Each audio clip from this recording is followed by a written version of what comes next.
Hello student, welcome to BSc west online class. तो आज की वीडियो में मैं आपको बताऊंगी बीएससी 5th सेमेस्टर केमिस्ट्री के पेपर सेकंड चल रहा है। ठीक है, इसका लेक्चर 17। ठीक है, तो यूनिट कौन सी थी है? थर्ड। तो इसमें पढ़ाऊंगी आज मैं कार्बाइड्स, यानी हिंदी में भी इसे कार्बाइड कहते हैं। तो ये कार्बाइड होता क्या है? तो कार्बन के लगभग समान या कम विद्युत ऋणात्मक तत्वों के साथ बने बाइनरी उत्पाद क्या कहलाते हैं? हमारे कार्बाइड कहलाते हैं। तो इसका मतलब क्या हुआ? जो हमारा कार्बन है, कार्बन क्या होता है?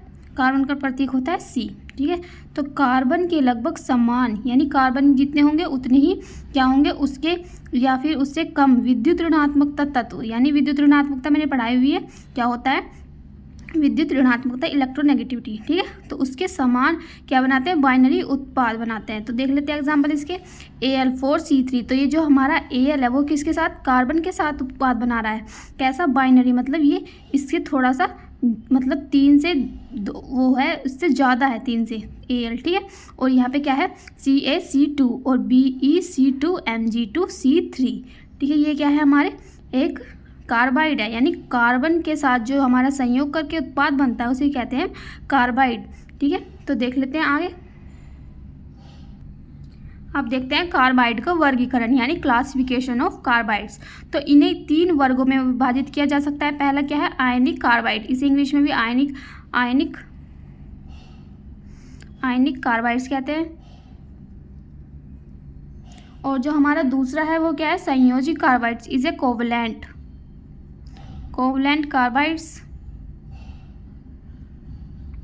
और जो हमारा तीसरा है उसे क्या कहते हैं हम?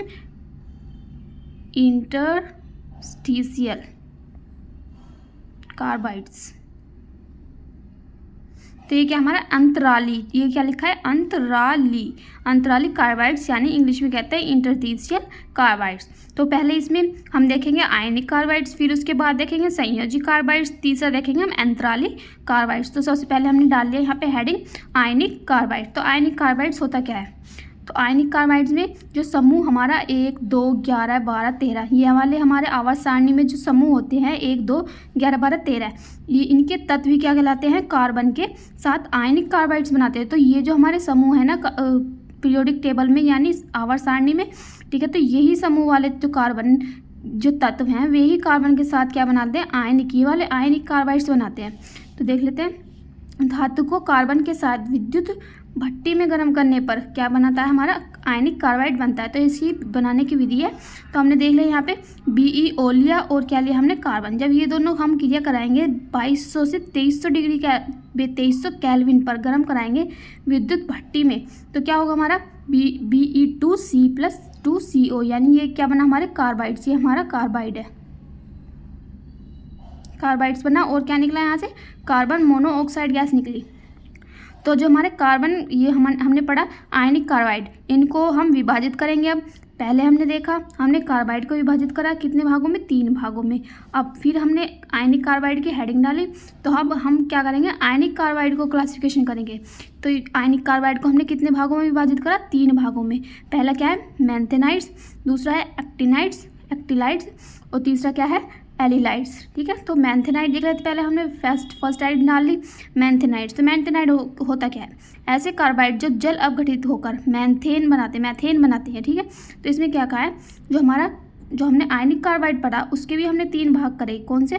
मैंथेनाइड्स, एक्टिलाइड्स और एलिलाइड्स। तो पहला मैंथेनाइड, ऐसे कार्बाइड जो जल अपघटित होने पर मैथेन बनाते हैं। तो हमने देखा Al4C3 हमारा क्या है? कार्बाइड है। हमने इसको जल अपघटन करा, यानी जल से क्रिया, तो ये क्या बना लेगा? हमारा मैथेन बना लेगा CH4, और यहाँ पे क्या बनेगा? AlOH का होल थ्राइस। ठीक है, इसे बैलेंस करने पर क्या होगा? यहाँ पे 12, यहाँ पे 4, यहाँ पे 3, तो यहाँ बना हमारा मैथेन। तो यही है हमारा मैंथेनाइड। तो इसमें हम, अगर कोई पूछेगा कि एक मैंथेनाइड का एग्जाम्पल बताओ, तो आप क्या बताओगे?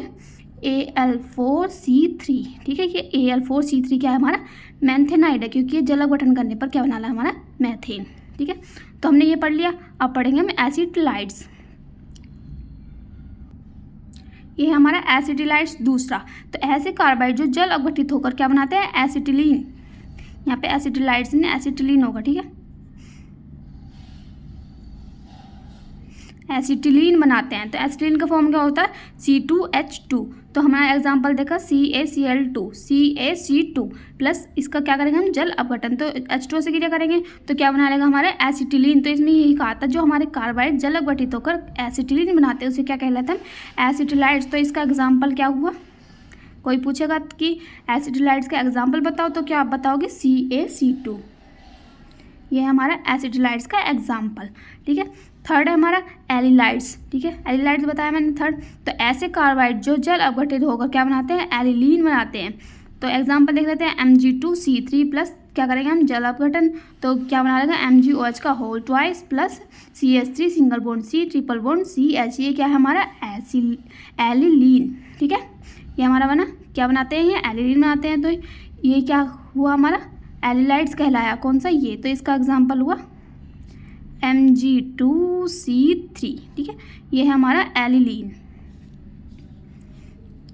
इसके हम आयनिक कार्बाइड जो हमने पढ़ा फर्स्ट वाला कितने भाग बताए थे मैंने 3 बताए थे, जो हमारा ये आयनिक था, दूसरा संयोजी, तीसरा अंतराली। तो आयनिक कार्बाइड्स हमारा खत्म होता है, बस इसके हम क्या देख लेंगे भौतिक गुण देख लेंगे, बस ये खत्म हो जाएगा, फिर हम स्टार्ट करेंगे संयोजी।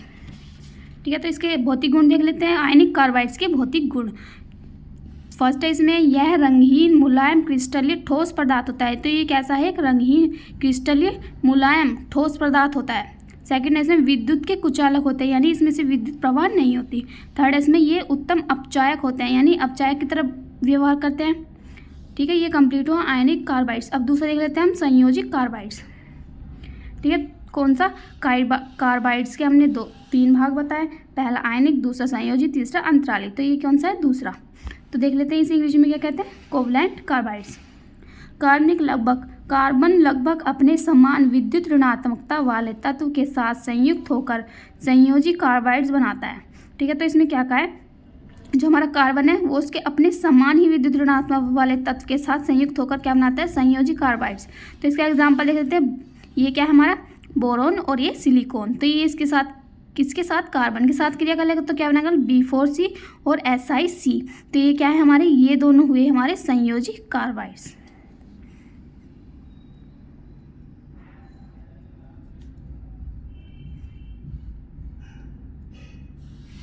ये दोनों हमारे हुए संयोजी कार्बाइड्स और ये दोनों क्या हुए हमारे संयोजी कार्बाइड्स के तत्व, क्रिया करने वाले तत्व। ठीक है, इन्होंने क्या बनाया, इन्होंने बनाया संयोजी कार्बाइड्स। ठीक है, B4C और SiC। तो हम पहले देख लेते हैं B4C क्या होता है, फिर हम देखेंगे SiC। ठीक है, तो पहले देखते हैं B4C। तो B4C क्या, इसका नाम क्या बनेगा बोरोन कार्बाइड।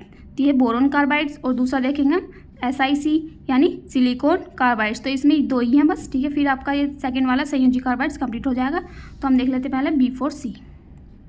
B को कार्बन के साथ 2500 डिग्री सेल्सियस ताप पर गर्म करने पर क्या बनाता है B4C बनता है। तो हमने क्या लिया बोरोन लिया और कार्बन लिया, 2500 डिग्री सेल्सियस पर ताप पर गर्म करा तो क्या बनाएंगे हमारे B4C बनेगा, यानी बोरोन कार्बाइड्स बन गया। गुण देख लेते हैं इसके, यह काले रंग का चमकदार क्रिस्टलीय ठोस पदार्थ होता है, यानी क्या है काले रंग का चमकदार, यानी इसमें चमक होती है और क्रिस्टलीय ठोस पदार्थ होता है। सेकेंड है इसमें इसका गलनांक कितना होता है 535 डिग्री सेल्सियस होता है, यानी ये 535 डिग्री सेल्सियस पर गलना प्रारंभ हो जाएगा। उपयोग देख लेते हैं। फर्स्ट है इसमें ग्राइंडिंग व्हील में डायमंड की घिसाई करने में इसका उपयोग किया जाता है। तो इसका मतलब क्या है, ग्राइंडिंग व्हील क्या होता है, एक ऐसी गोल सी आकृति होती है जो मशीन में लगी होती है, इसे आपने सुना होगा सान भी कहते हैं इसे सान। ठीक है, या फिर ग्राइंडिंग व्हील भी कहते हैं इसे। इस पर अगर हम कुछ चीज़ घिसेंगे यानी ये घूमती रहती है और इस पर अगर हम किसी चीज़ को लगाएंगे तो क्या होता है उसमें चमक आ जाएगी, यानी वो डायमंड की घिसाई, मतलब डायमंड की घिसाई ऐसे ही व्हील से होती है। तो उसे क्या कहते हैं, इसे ही हम क्या कहते हैं B4C। ठीक है, ग्राइंडिंग व्हील में डायमंड की घिसाई में उपयोग किया जाता है। SiC देख लेते हैं अब, सिलिकॉन कार्बाइड। तो बालू कोक लवण लकड़ी का बारूदा को मिक्स करने पर क्या बनता है 300 डिग्री सेल्सियस ताप पर SiC बनता है। तो हमने क्या लिया SiO2, ये क्या है हमारा बालू। SiO2 और कोक मतलब कार्बन, दोनों को क्रिया कराई हमने 300 डिग्री सेल्सियस ताप पर। तो क्या बनेगा हमारा सिलिकॉन कार्बाइड्स बनेगा, प्लस यहाँ से कार्बन मोनोऑक्साइड गैस बाहर निकल जाएगी। तो ये हमारा सिलिकॉन कार्बाइड्स, इसके गुण देख लेते हैं और इसके उपयोग देखेंगे, फिर ये हमारा सेकेंड वाला कंप्लीट हो जाएगा। ठीक है। तो पहला इसमें शुद्ध SiC रंगहीन पदार्थ है। जो हमारा SiC है वो कैसा है, एक रंगहीन पदार्थ है। सेकंड देख लेते हैं, यह है अगलनीय होता है। थर्ड है इसमें इसकी कठोरता हीरे के समान होती है, मतलब हीरा सबसे ज़्यादा कठोर वस्तु है हमारी पृथ्वी पर, तो इसकी कठोरता हीरे के समान होती है। उपयोग दे लेते हैं। फर्स्ट है इसका उपयोग कांच की कटाई या घिसाई करने में किया जाता है। तो कांच की कटाई और घिसाई करने में भी इसका उपयोग किया जाता है कि इसका सिलिकॉन कार्बाइड का। सेकंड है इसमें कुर्सी के निर्माण में भी इसका उपयोग किया जाता है। ठीक है, ये हमारा कंप्लीट हुआ। कौन सा, आयनिक हो गया, संयोजी भी मैंने पढ़ा दिया। अब ठीक है, अब पढ़ेंगे हम अंतरालिक कार्बाइड्स। तो ये सबसे छोटा है अंतरालिक कार्बाइड यानी इंटरथीसियल कार्बाइड्स। थर्ड है हमारा अंतरालिक कार्बाइड्स यानी इंटरथीसियल कार्बाइड्स। तो समूह 4, 5, 6 यानी समूह कौन सा है आवर्त सारणी में, चौथा, पांचवा और छठा, इनके कार्बन के साथ कार्बाइड बनाते हैं। ठीक है, तो एग्जाम्पल देख लेते हैं, Ti, V, Zr एटसेट्रा। तो ये कौन सा है, टाइटेनियम, वनेडियम और एक है जर्कोनियम। ठीक है, तो इन तीनों की क्रिया ये तीनों क्या बनाते हैं, हमारे इंटरथीसियल कार्बाइड्स बनाते हैं, यानी हमारे कौन सा था, हिंदी में कहते हैं इसे अंतरालिक कार्बाइड्स। ठीक है, ये तीनों अंतरालिक कार्बाइड्स बनाते हैं, और भी बनाते हैं, लेकिन ये सबसे ज़्यादा सामान्य है। तो इनका सामान्य सूत्र क्या होता है, Mc होता है। तो M का मतलब है यहाँ पे ये वाले परमाणु, और C मतलब कार्बन तो है ही। गुण देख लेते हैं, ये विद्युत के सुचालक होते हैं। सुचालक मतलब जिसमें से विद्युत प्रवाह हो सकती है। सेकंड इसमें ये कठोर होते हैं। थर्ड है इसका गलनांक क्या होता है, 3300 केल्विन से 4300 केल्विन होता है। ठीक है, तो ये कितने, 3300 केल्विन से 4300 केल्विन ताप पर ये गलने प्रारंभ हो जाते हैं। उपयोग देख लेते हैं। फर्स्ट है इसमें बॉल पॉइंट पेन की जो बॉल होती है टिक की बनी होती है, यानी TiC है, टिक नहीं, TiC मतलब Ti मतलब टाइटेनियम और ये C मतलब कार्बन। तो टाइटेनियम कार्बन की बनी होती है। जो हमारा बॉल पॉइंट पेन होता है, जैसे ये पेन है, इसके जो पॉइंट होती है बीच आगे, यहाँ पे एक बॉल लगी रहती है यहाँ पे, ठीक है, जो घूमती रहती है और इंक बाहर निकलती रहती है उसकी सहायता से। तो ये जो हमारा बॉल पॉइंट पेन होता है उसकी जो बॉल होती है वो किसकी बनी होती है, TiC की बनी होती है। सेकेंड है इसमें इसका उपयोग औजार बनाने में किया जाता है। ठीक है, इसका उपयोग किसमें किया जाता है, औजार बनाने में भी किया जाता है। तो ये हमारा कंप्लीट हुआ कार्बाइड्स। ठीक है, यही था। अगर आपको वीडियो अच्छी लगी तो वीडियो को लाइक करें, शेयर करें एंड सब्सक्राइब करें चैनल, जिससे आने वाली वीडियोस की नोटिफिकेशन आपको मिल सके। अगर आपको इसकी PDF चाहिए तो हमारे टेलीग्राम चैनल ज्वाइन करें, जिसका लिंक आपको डिस्क्रिप्शन बॉक्स में मिल जाएगा, या फिर मैं डिस्क्रिप्शन में इसका PDF डाल दूँगी। ठीक है, थैंक यू सो मच।